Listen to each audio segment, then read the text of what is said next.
খুবই আনন্দিত লাগছে, যা বলার বাইরে। আমি একজন ব্রাজিল সাপোর্টার, আমার ছোট বোন একজন ব্রাজিল সাপোর্টার, আমার বাবা ব্রাজিল সাপোর্টার, আমাদের পুরো ফ্যামিলি ব্রাজিল সাপোর্টার। আসলে বলতে গেলে আজকে যে আনন্দটা বলার বাইরে, প্রথম আজকে জাপান অনেক ভালো খেলছে, জাপান একটা গোল দিয়েছে, মানে খুবই রক্ষণাবাদ জিনিসটা। তো আসলে তারপরে যে গোল দিয়েছে, আসলে কথা কি প্রস্তাবের ম্যাচ শেষ হইতে সেটা বুঝা দিল ব্রাজিল।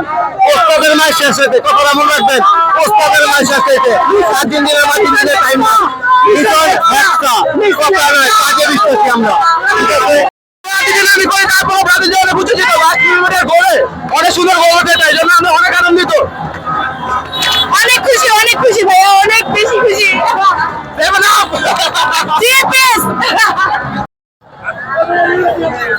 ব্রাজিল মানে বিশ্বকাপ, আর বিশ্বকাপ মানে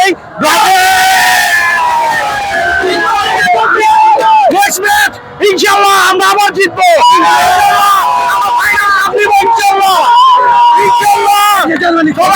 ভালোবাসা রইল ব্রাজিলের পক্ষ থেকে। ব্রাজিল জিতাতে আমি অনেক খুশি। ব্রাজিল জিতেছে, আমরা টার্গেট কমপ্লিট করছি, আমরা অনেক খুশি। আমরা চাই ব্রাজিলের বিশ্বকাপ জিতে হ্যাকসাম পুরো করুক ব্রাজিল।